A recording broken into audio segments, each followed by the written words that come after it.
Meshtabi, Season 3. This program is brought to you by Babo and Green. Konkai no Meshtabi wa. Gachi de Mata Tabathai. Pabolo Abila Olalan Kaiwai 9 des. それでは早速、Let's get it started.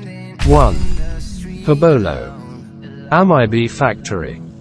甘エビが取れていないという去年心配な情報をキャッチしていたオロロンラインハボロでございますが、今年は取れてるそうなので一安心。よかったっすね。よかった。甘エビのない人生なんか。甘エビのない人生なんか。甘エビのない人生なんか。掛布のいない阪神タイガースみたいなもんね。それイチローが言ったやつ。違います。イチローが言ったのは、掛布のいない阪神タイガースはわさびの乗っていない寿司です。あ、そっか。大人気の北のニシン屋さんのお隣におしゃれなタッチの甘エビファクトリー。水産屋のイメージとはかけ離れた雰囲気ですが、味は確かでしたね。こちらも朝どれねっとり系のエビが13本乗った甘エビ丼1000円。ちょうどいいサイズ。お隣のニシン屋さんと甘エビ丼2連発でいけるね、これなら。はい、いっちゃいました。甘エビ3枚。他にも甘エビラスクとかラーメンとかカレーとか興味津々。胃袋いくつあっても足りない状態。いろいろ甘エビ商品が並んでいるのでお土産にもいいですね。 2. Pabolo. Kitanona Shinya Sang. こちらは物産土産店の海鮮丼屋さん。甘エビ丼食べるには最強のお店さんですね。ちょいと値上がりしてましたが、それでも安い。小鉢が3品にエビのお味噌汁がついて、甘エビは14本くらいかな。十分でしょ。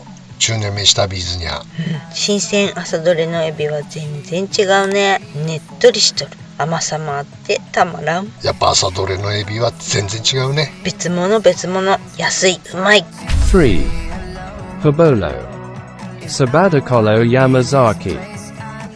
はい、本日3食目、軽くお蕎麦いただきます。両蕎麦セットって変わったのがあったんだけど、両蕎麦セットなんだそりゃ。冷たいのとあったかいお蕎麦どっちもついてんの。それ珍しいね。でもいいね。冷たい蕎麦で寒くなってもあったかい蕎麦で温まる。かき揚げついて1000円でしょ。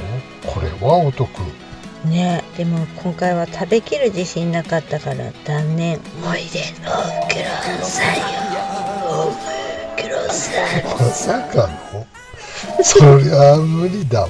そりゃなんたって第三朝食だからね。こちらのそばは平打ち田舎風って感じでした。とにかくメニューが豊富なの。ここはそばの半玉シリーズとミニ丼のセットを自分好みに組み合わせできちゃう。飽きずに通えるお蕎麦屋さんね。これミニ丼、カツ丼、肉丼、天とじ、親子、卵丼からだけじゃなくて、で半そばもたぬき、とじ、肉、天とじ、おろし、納豆、梅おろし、とろろとかって選べんだよね。これいいわ。おじさん肉丼とたぬきの組み合わせで1050円ってのがいいかな。やっぱり絶対それいくと思った。バレバレ。 4. Abila. Sumi Lei. 小平町にございます。大人気いつも行列のお店ですね。すみれといっても純すみ系とは一切関係ございません。多分。はい、海鮮丼豪華絢爛、いつもありがとうございます。選べる汁は今回念願の味噌ラーメンでいただきます。っていうかこれついてくる汁のレベル超越っすよね。普通にラーメン。おじさんは全く腹が減らないのでちょっぴりいくら丼になるものをチョイス。これ衝撃でしたね。値段からしてしょっぽい、はいちょっぴりいくら丼でーすみたいな軽薄なやつが出てくるのを想像してたんですよね。したっけ。これです。これ普通にいくら丼。これ普通に1500円とかのやつじゃないねえ。あっぱれだしさ海鮮丼も相変わらず生島エビの乗った美味しいやつ。驚いたのはその汁としてついてきたこの味噌ラーメンだぜ。これおじさん今年食べた味噌ラーメンで一番好きですね。ねえ、びっくり。美味しい、優しいの。この塩分濃度のラーメンを出したら大将なんか入れ忘れてないって客結構いそうだけど、いやこれぐらいで十分です。いっ一番出汁の味が染みるやつ、一生で一番薄い味噌ラーメンだけどちゃんと美味しい。これ気に入ったわ。隣の父さんの肉祭り丼も笑ったね。これ海鮮屋であんな肉丼食うかね。すごかった。肉のスカイツリーや。すごかったね。この店はそういうキャラじゃないでしょって思うんだけど、ちゃんと美味しいのにね。ね。いつかあれもチャレンジしてみようかな。またこの味噌ラーメン食いて。行こう行こう。5. Onsen information. Tomamae. Tomamae Onsen Fuwato. 苫前道の駅ふわっと。新しく清潔な施設、宿泊もできるみたいだね。お風呂もついてていいですね。なんといっても空いてるのがいいですね。しっかり92度のサウナにキンキンの水風呂、エアコンの効いたリクライニングチェアが並べられた室内くつろぎスペースが珍しい。露天で外気浴もできるんだけれども、暑い夏は外気じゃ整わん。そんな時にいいっすね。これ整ういいわね。これ爆睡しちゃった。寝る全然寝るね。2階にサロンがあって、ご自由にお使いくださいのコンセント Wi-Fi 完備ワークスペースもある。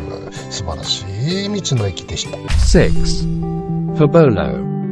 Maker Sasaya. 羽幌の街で何やら歴史を感じるお菓子屋さん。ソフトクリームの文字に惹かれて入ってみるとタイムスリープした感じ。ザ・昭和ね。実蜜キキ種のオロロン町にちなんだお菓子、オロロンの卵、スポンジケーキとカステラの中間みたいな懐かしい感じのケーキ。コーティングのチョコも甘すぎないからパクパクいけちゃう。ザ昭和。ソフトクリームは牛乳タイプのさっぱりとしたクリームがコーンの中までぎっしり、お得感満載。なんて言ったって250円ですから。プライスもザ昭和です。7. Tomamae.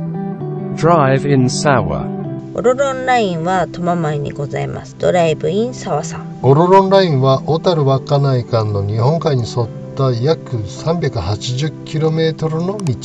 オロロンは羽幌沖に浮かぶ手売島に住む海鳥であるオロロン鳥にちなんだものなのだそう。オロロン鳥はペンギンに似た姿をした鳥で、鳥のくせに飛ぶことよりも泳ぐのが得意な鳥。オロロンオロロンとゲロを吐くことからオロロン鳥と呼ばれるようになったそうだよ。飲みすぎちゃうのかな。あんたみたいね。って嘘でしょ。そんなわけない。だってこれだよ。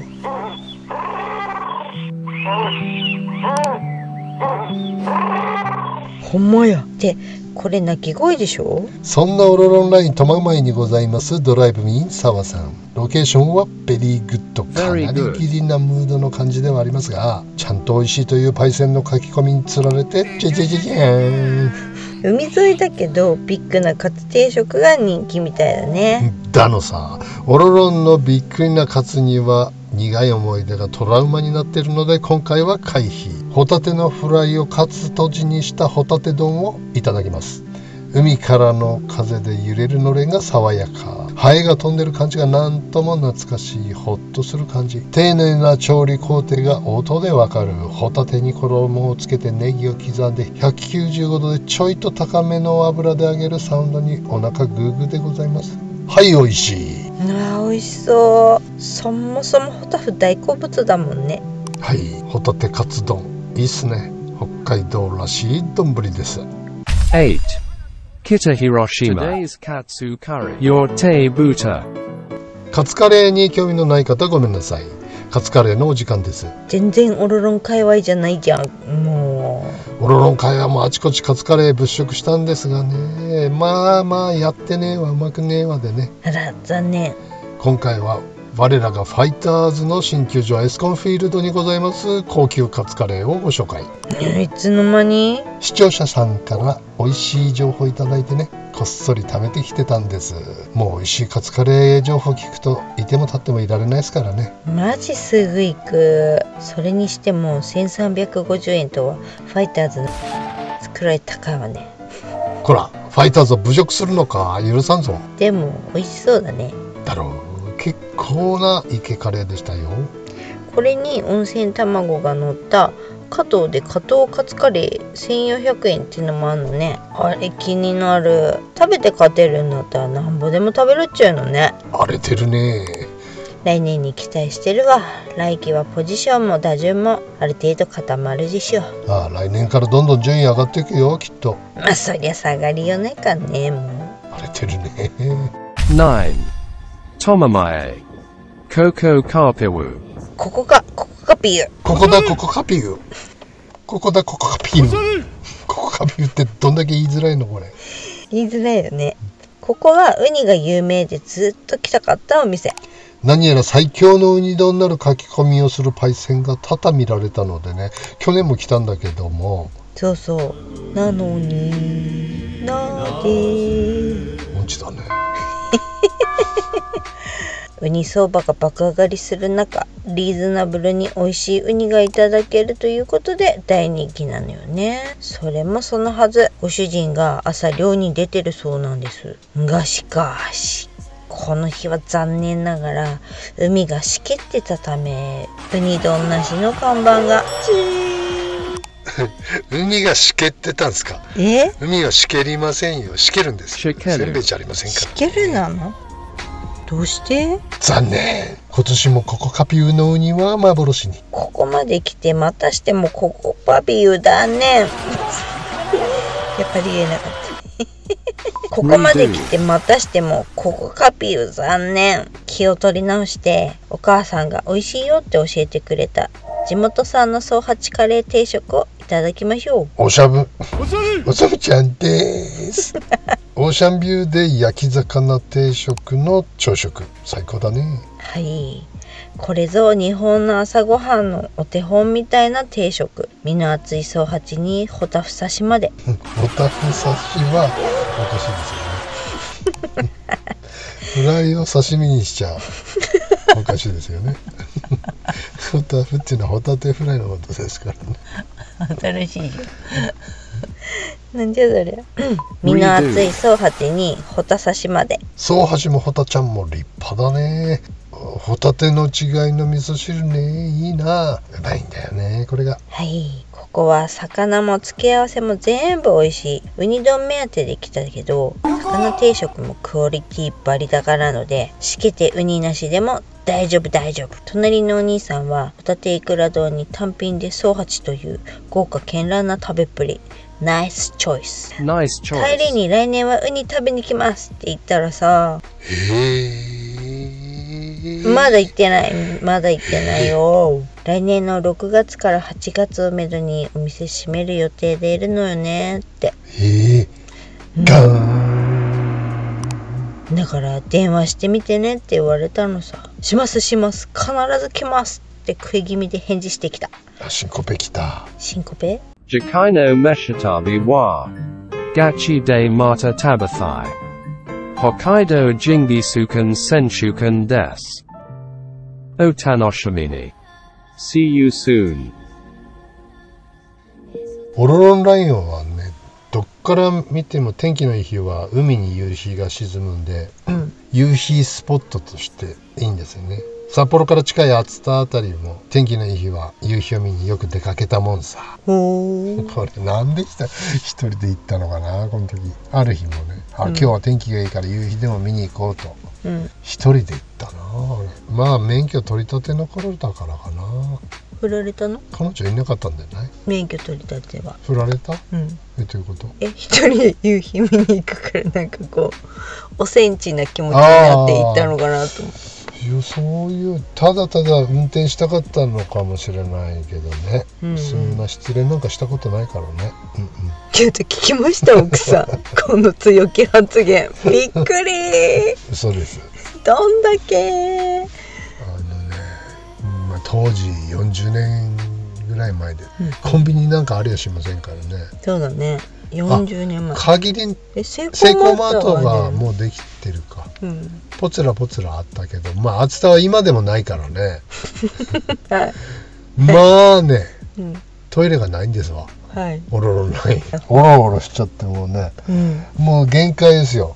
突然の緊急事態宣言で必ず起こる緊急とにかくこう山に入ろううん、一番細そうな道を見つけて、うん、ですよ、砂利道、当時砂利道の畑の間の砂利道みたいなところをね、入ってって、もうハンドル持つ、右手でハンドル持って左手はもうティッシュの箱ですよ。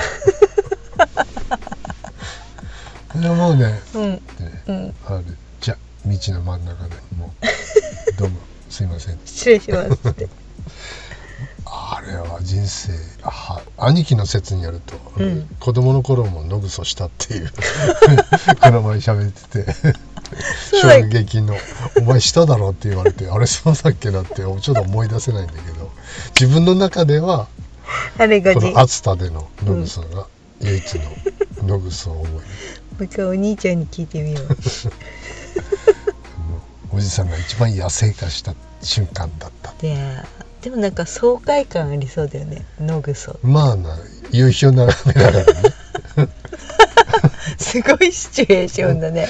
紙とかでこう処理しても、なんか逆に始末を得なくなるやんか、汚れて、だからそのまま本当に僕は野生動物ですっていうかね、鹿か狐の糞ですっていうふりをして、小声でつぶやいて、これ狐の糞ねつってゴルフしててもあるんだよね。俺はないけども突然消える人がいる。打順が回っても、あれこいつどこ行ったっつったらいなくなってているねして林の中から「ああやばかった」っつって出てくるっていう、シャカシャカシャカっつって紳士のスポーツ。皆さんも経験あると思うんですけど茶屋がハーフに1個ぐらいしかないからね。そうだね、緊急事態だから1時間に1個ぐらいの割合でしかトイレがないから、ゴルフしない人は分かんないかも緊急事態宣言そうですね、時々出ます。あと湘南もさ、厚真って割と近くに便所あるじゃん。はいはい。もう湘南の場合はね、道を渡って有料駐車場まで行かないと便所がないパターンが結構ある。そうか。遠いのよ。それ無理だ。これはもうね、あそこまでは絶対間に合わんっていう状態の時に、ごくたまにだけど海の中でウェットを脱いでるやつがねいるよね。それはもう間違いなく確信犯ですよ。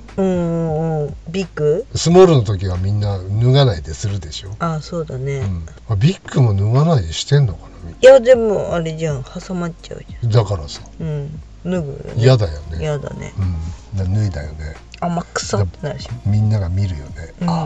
つってでもすいませんどうしようもなかったんでつってそして自分からこう離れようと思っても波が来て戻してくるんだ逃げないでよって追っかけてくるの。でもそういう理由でついたのかどうかわかんないけど、辻堂で湘南でいつも僕がサーフィンをしていた場所はクソ下っていう名前ね。サーフスポット辻堂。なんか下水処理場の近くとこにあるのかな。